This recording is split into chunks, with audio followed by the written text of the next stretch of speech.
What's up, Lakers fans? My name is Trevor Lane, senior writer for LakersNation.com. You've reached the Lakers Nation news feed. We are going to be talking today about the Lakers going streaking, 2-game winning streak. The Los Angeles Lakers just pulled up a big win over the Denver Nuggets. They won 121-114. What I want to do is dig into this and figure out exactly how they did it, because on paper, the Nuggets are a tough matchup for them. So we're going to get into that. Before we do, make sure you guys head over to DraftKings.com. Use my promo code LAKERS. You can play for free with your first deposit. I'm a huge fan of fantasy basketball. In fact, I know some of my listeners are actually competing against me in a league right now. So if you're interested in fantasy basketball, and I hope you are, because it's a ton of fun, you can play for money. Go over to DraftKings.com. Use my promo code LAKERS. Even download the DraftKings app. Use that promo code LAKERS. Play for free with your first deposit. Trust me, it is a blast. Go check it out. So the Lakers, they win 121-114 over the Denver Nuggets, and this is coming off of a nice win the night before against the Phoenix Suns. So this is the second game of a back-to-back against Denver. Against the Suns, the Lakers felt like they didn't really need to stretch too hard here. It was a pretty easy game. It felt like they were up 20 for almost the entire thing. The first quarter, was close, but then after that, the Lakers kind of pulled away, and then they could just kind of coast. Which, I mean, hey, they did what they needed to do.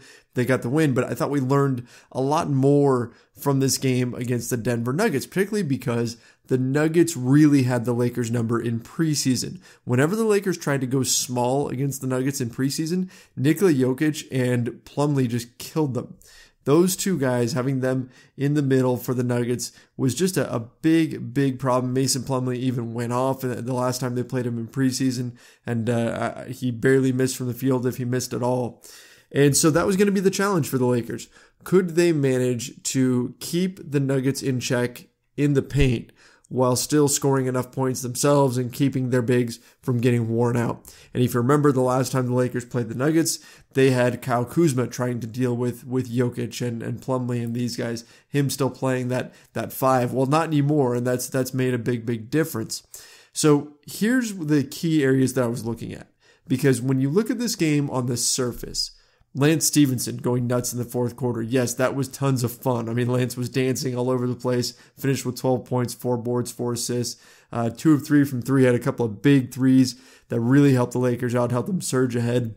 You look at LeBron James having a triple-double, 11 boards, 11 assists, 28 points. All of these things matter, and we're going to get into all that. Here's the 3 things that I was looking for: foul shots, three-point shooting, and rebounding. I thought whichever team won those battles was probably going to win this game, and sure enough, that's what basically ended up happening. And let me get into that here. So the Lakers have had a history of fouling too much, of defending and fouling. They're defending hard, they're trying to force turnovers, but they're fouling in the process. And we know the way the NBA is reffing games right now, the way they're calling it, makes it really tough. In fact, I've said that this is probably the most difficult era to play defense in the NBA of all time, right? It's never been more difficult to play defense in the NBA than it is right now today, because the way the game is being officiated. There's some players, I mean, you can barely look at them. If they graze you on the way to the basket, it's a foul. And so it's really difficult. So the Lakers actually won this battle though. The Denver Nuggets had 22 fouls called against them. The Lakers had 19. The Lakers, on the other hand, shot 23 free throws, whereas the Nuggets only shot 20. So that was really important because the Lakers had been outshot from the free throw line quite a bit. So that was big for the Lakers, was to have them get to the foul line. I mean, hey, Josh Hart even got to the foul line. Josh Hart got 6 free throws. Luke Walton was fired up when the Lakers lost to the Spurs because Josh Hart wasn't getting free throw opportunities despite how often he drives to the rim. Well, that changed here tonight. The Lakers were able to get to the free throw line, so that was important. The three-point shooting. Going into this, and I think just about everybody else, assumed the Denver Nuggets would shoot better from 3 than the Lakers did. I mean, they've got guys who are good three-point shooters. Jamal Murray, Gary Harris, guys like that can hit it. Paul Millsap, Nikola Jokic can hit them. I know they're missing Will Barton right now, but they've got plenty of snipers on their team. So the thought was that the Nuggets would just be killing the Lakers from behind the arc, and that was what they had done in preseason. However, They only took 23 threes. I thought the Lakers did a pretty good job of running them off the three-point line, and that was something they practiced the night before against the Phoenix Suns. We saw them really trying to focus on closing out on shooters, guys like Trevor Ariza and Devin Booker. They were making sure to try to chase them off the line. That paid off here against the Denver Nuggets. The Lakers, for their part, they took 29 threes. The Lakers took more threes than the Denver Nuggets did, despite having the same number of field goal attempts overall. Both teams shot 92. So the Lakers actually shot more threes than the Denver Nuggets and shot a higher percentage. They shot 10 of 29 from three, which is 35%. The Nuggets were 6 of 23, which is only 26%. So you'll take that. It's rare that we think of this Lakers team as a good three-point shooting team, and 35% is just average. But they outshot a team from three. They outshot a good three-point shooting team in the Denver Nuggets, and it helped get them the win. The rebounding battle, that's been something to watch. The Lakers have been wanting to go small, and what you give up there is the rebounds. You have to be able to make up for it by scoring on the other end. You've got to be a really efficient offensive team in order to go small, because you're giving up some offensive rebound possibilities. You're giving up offensive rebounds to the other team. You're giving up boards all over the place. So the Lakers need to keep it close. And they did. They managed to against the Nuggets. That's part of the reason why they won. The Lakers in total grabbed 42 rebounds. The Nuggets grabbed 44. The Lakers had 9 offensive boards. The Nuggets had 10. And that's despite having Jokic in there, and Jokic having a number of plays where he just kind of bullied his way to the basket and grabbed an offensive board, or grabbed a board, I should say. And the Lakers managed to mitigate that. By team rebounding, they were able to get in. I thought LeBron did a really nice job on the glass, 11 rebounds, team high. JaVale McGee did well as well. Josh Hart, Lonzo Ball, both rebounding, 5 boards for Josh Hart and 6 for Lonzo Ball. That was a big part of the story of this game, how they got the win. It's so important for the Lakers to secure defensive rebounds because they like to get out and run. And it's almost impossible to get out and run unless you're forcing live ball turnovers constantly, like forcing steals.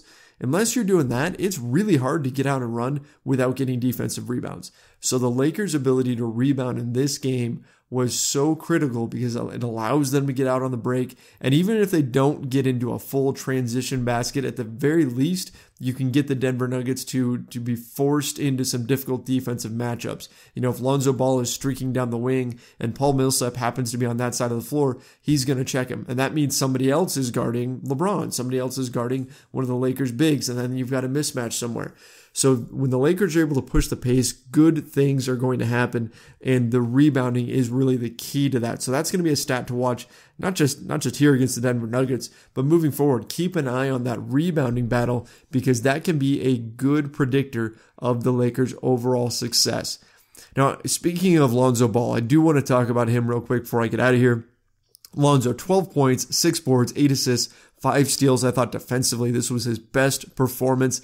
This is why I consider him a legit threat to wind up on the first team all defense. I don't know if he's going to get there this year, but he is a very, very good defender. His hands are so quick. LeBron James was praising him after the game, and a lot of people don't understand just how good he is defensively.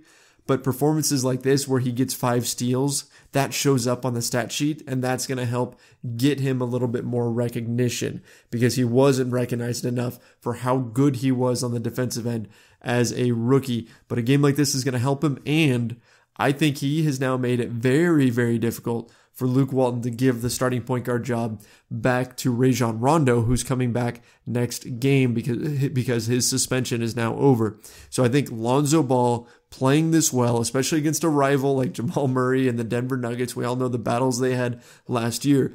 This was big. This was big on a number of levels. The team getting a win, Lonzo getting a win over Jamal Murray, and then on top of that, his whole situation in the starting lineup with Rondo coming back, a big statement. You have to imagine he probably hangs on to this starting role now. Thought he's done really, really well since Rondo went out, and hopefully this is the Lonzo that we're going to see for the rest of the season.